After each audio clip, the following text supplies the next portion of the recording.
बिस्मिल्लाहिर्रहमानिर्रहीम, अस्सलाम वालेकुम। इसाराना का सलाम कबूल कीजिएगा और इसाराना यूट्यूब चैनल फेसबुक पेज पे आपको खुश आमदीद कहता हूँ। शाद रहें, आबाद रहें। आप मेरा चैनल सब्सक्राइब कर रहे हैं, बहुत शुक्रिया। बेल आइकन को भी आप प्रेस कर दीजिए ऐसे करके, और क्या कहते हैं, कमेंट ज़रूर दीजिएगा। अच्छा, सबसे पहले तो आज मैंने जो चीज़ आपसे दिल करनी है ना, वो ये कि आज सुबह जो मेरा वीलॉग था, अचानक मुझे लोगों ने बताया कि ਤੁਹਾਡੀ तो इंग्लिश बहुत चंगी हो गई है।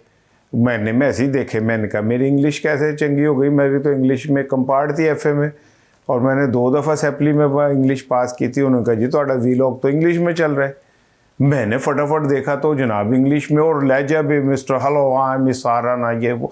और मैं का सारी ज़िंदगी मैंने कभी ऐसे नहीं बोला। मैंने अपने फ़ौरन एडिटर साहब को फ़ोन किया, फसी खरल साहब को। फसी खरल साहब से मैंने कहा जनाब मैंने रातों रात में बाऊ अंग्रेज़ गोरा कैसे बन गया। तो उन्होंने कहा कि ओहो सर, चूँकि आपके व्यूवरशिप बाहर की है इसलिए यूट्यूब वालों ने उनकी आसानी के लिए इसको इंग्लिश में कर दिया। मैं क्या बढ़ गया पांडे में यूट्यूब वाले हुए भाई।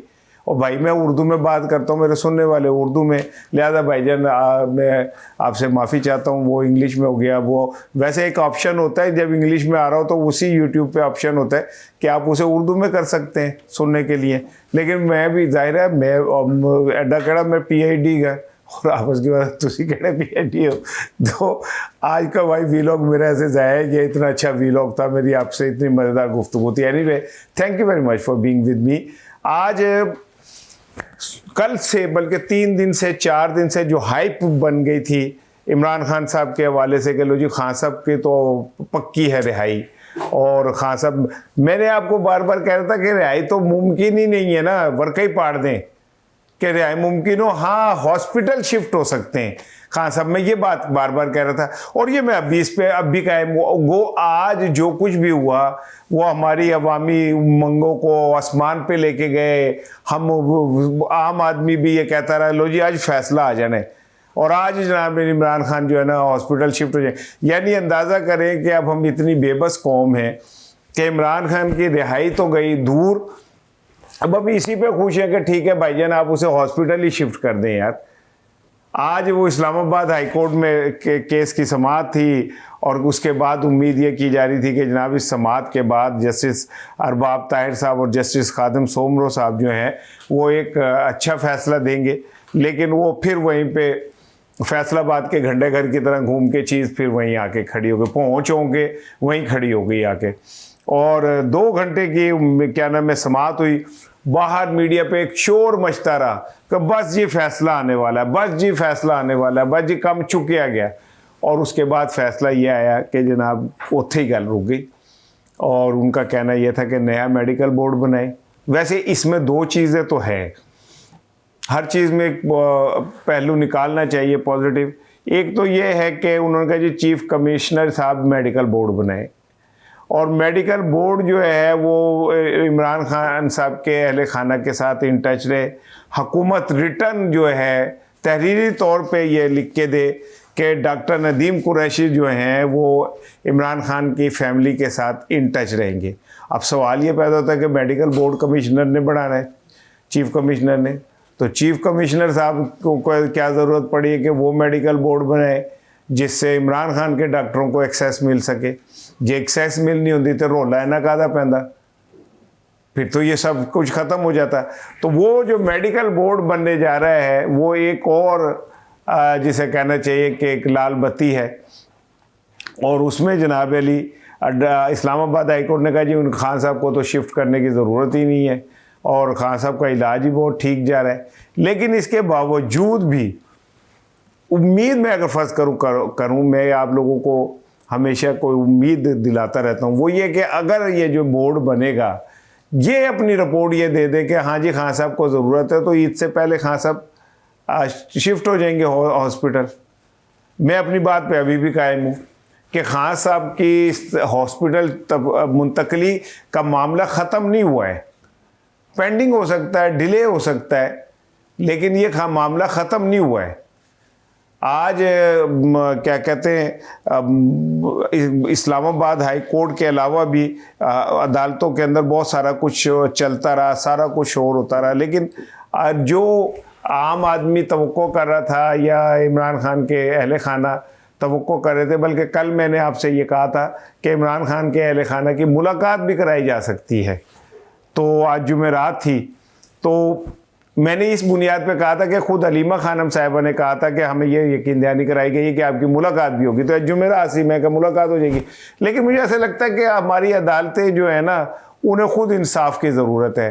वो ख़त कहाँ गया है जो जजों ने लिखे थे, ख़त्म हो गया। उस पर एक कमीशन टाइप कोई बना था, इंक्वायरी बोर्ड, वो कहाँ गया, ख़त्म हो गया। जजेस ने जो अपनी प्राइवेसी के हवाले से कंप्लेंट्स की थी चीफ जस्टिस को, उसका क्या बना, ख़त्म हो गया। यानी जिस मुल्क के अंदर इंसाफ जो है वो ज़रूरत और मसलहतों के तहत चले, वो तो केड़ा इंसाफ होता है यार। मतलब केड़ा वो जिन्होंने कहना चाहिए कि जनाब अली वहाँ पे इंसाफ की गंगा बह रही है, जिसे जड़ा मर्जी लोटा पा रहे थे मुँह तो ले। भाई पाकिस्तान के अंदर इंसाफ खुद इंसाफ का तालिब है। और यही वजह है कि हलीमा खानम ने आज जो गुफ्तगू की वो बड़ी कड़वी गुफ्तगू की। उन्होंने, अब यह एक दुख भरी बात ज़रूर मैं करूँगा कि हलीमा खानम साहिबा ने कहा कि अगर सुप्रीम कोर्ट इंसाफ नहीं देती तो अवाम बाहर निकले। अवाम कितों बाहर निकलेगी? अवाम ने तो जिन्नियां मर्जी जूतियाँ मार लो, तुसी जितनी मर्जी उसे जूतियाँ मार लें आप।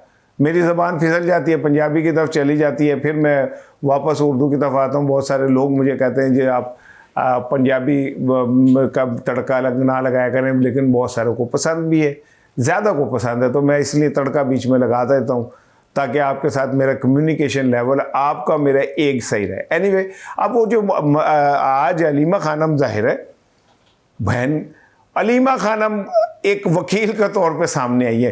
पिछले 3-4 दिनों में जिस तरह उन्होंने अपने वकीलों के साथ खड़ी हुई है, आपको पता है आज एक वकील ने कोई आर्गूमेंट देने लगा तो हलीमा खानम ने बैठे बैठे कहा कि तुम चुप हो जाओ, आप ना कहना मैं दलाइल दो, और वकील को कहा आप पीछे आ जाएं। चीफ जस्टिस साहब बैठे हुए थे, बल्कि यहाँ तक कि चीफ जस्टिस साहब ने हलीमा खानम को कहा एक मौके पे कि जस्टिस सोमरो ने उनका मोहतरमा आप ट्रस्ट करें, को तारीख भी देंगे को मामले को सुनेंगे भी, आप इतना वो ना हो। हलीमा खानम ने पहले तो एक सियासत पे उसने एक अपना इम्पैक्ट छोड़ा है, अब वो अदालतों के ऊपर भी एक इम्पैक्ट छोड़ी है। तो इतला बस भाईजान मैं आपको सिर्फ यही देनी थी कि फ़िलहाल आप अपनी हसरतों पे आंसू बहा के सो जा, मैं भी सो जाऊँगा, आप भी सो जाएं। लेकिन बहरहाल मेरे अंदर ये रमक मौजूद है कि अभी इमरान खान को रिलीफ अदालतों से मिल सकता है, क्योंकि अभी मामला उन्होंने ख़त्म नहीं किया, मामला थोड़ा आगे बढ़ा दिया है। अच्छा जी, अब आ जाए सलामती कौंसल के अंदर खलीजी ममालिक ने एक करारदाद पेश की अपने पे हमला करने की ईरान के ख़िलाफ़। जिन ममालिक में सऊदी अरब, यूएई, कतर और इस तरह के जो मुल्क हैं वो सारे शामिल हैं। और इन ममालिक ने अब हमारे जो करारदाद पेश की उसमें कहा कि इस सरज़मीन के ऊपर उनके ममालिक की ईरान ने जो हमला किया है वो काबिल मज़म्मत है। अब मैं आपको अब कहूँ तो आप हैरान हो जाएंगे कि पाकिस्तान भी इस करारदाद का हिस्सा था और उसने ईरान के ख़िलाफ़ करारदाद में वोट डाला है। दूसरी जानिब चीन और रूस ने वोट नहीं डाला। अब आप ज़रा समझें बात को। आज वज़ीर आज़म साहब का बयान है कि हमें हर कीमत पे सऊदी अरब का दिफा करेंगे हम। वैसे तो वफाकी वज़रा रेड लाइन बना चुके हैं दोस्त ममालिक पे तनकीद की। हम सब, मैं सऊदी अरब पे तनकीद भी नहीं कर रहा, मैं खलीजी ममालिक पे भी तनकीद नहीं कर रहा, लेकिन मैं आपको ये ज़रूर बता रहा हूँ कि इस वक्त जब स्पेन जैसा मुल्क, यूरोप के बहुत सारे मुल्क ईरान के हवाले से एक ख़ास पॉलिसी लेके चल रहे हैं, हम भी एक ख़ास पॉलिसी लेके चल रहे हैं।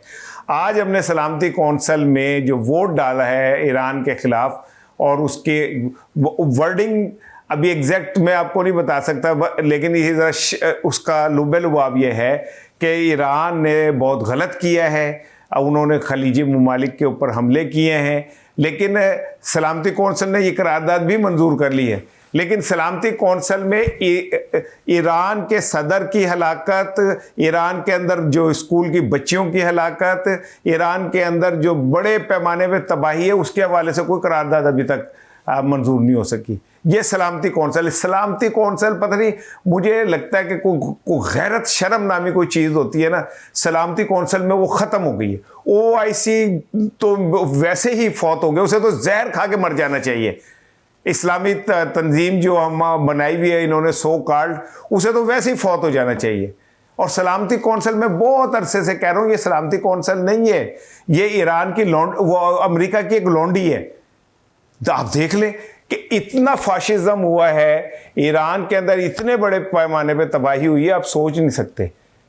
उतनी तबाही आपको हम मीडिया बता नहीं रहा जितनी बड़ी तबाही हो गई है। स्कूल की 150-200 बच्चियों की शहादत कोई छोटी बात है? उस पर एक करारदाद पेश नहीं हुई, लेकिन खलीजी ममालिक के ऊपर हमलों के ऊपर हवाले से एक करारदाद पेश हो गई और उसको 135 ममालिक ने को स्पॉन्सर किया है, जो मेरा ख्याल है रिकॉर्ड है सलामती कौंसल के उसमें। और पाकिस्तान ने उसका हिस्सा बने ईरान के ख़िलाफ़ के उसने बहुत ज़्यादती की है।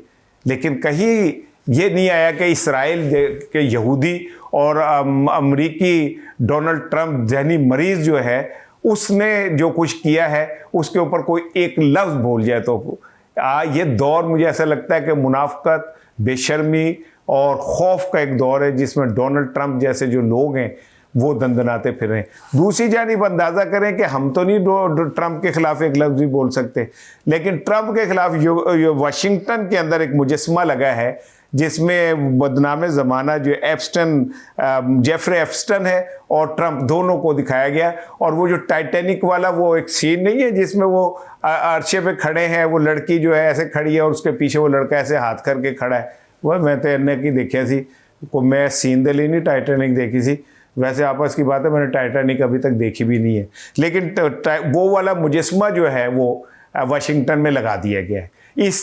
आप अंदाज़ा करें कि अमेरिकन जो हैं वो अपने सदर के ख़िलाफ़ खुल के बोल रहे हैं, लेकिन हमारे पास इतनी औकात और इतनी हमें हिम्मत नहीं है कि हम इसके ऊपर कोई बात कर सकें या हम बोल सकें।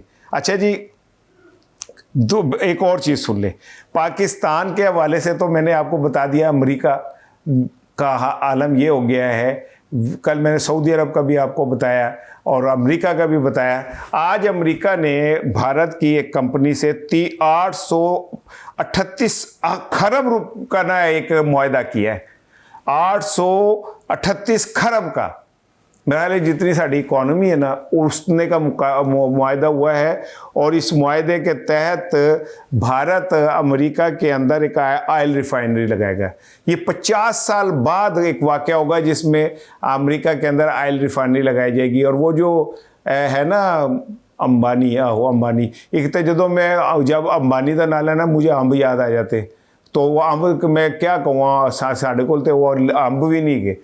अंबानी साहब ने ये मुआहदा किया सर जी, और आपकी इतला के लिए अर्ज़ है कि ये जनाब ऑयल रिफाइनरी लगेगी। दूसरी जानिब अमेरिका जो है और उसके भारत के ताल्लुकात जिस तेज़ी से आगे बढ़ रहे हैं वो भी आपके इल्म में है। तीसरी जानिब हम लोग हैं बेचारे अमेरिका की ग़ुलामी में मरने वाले और अमेरिका की ग़ुलामी में जनाब फिरने वाले। और हमारा मैं क्या कहूँ कि सऊदी अरब को आज भी वज़ीर आज़म ने फरमा दिया कि जनाब अली हम सऊदी अरब की हर हाल में हिफाजत करेंगे। ये बयान कभी सऊदी अरब की तरफ से नहीं आया।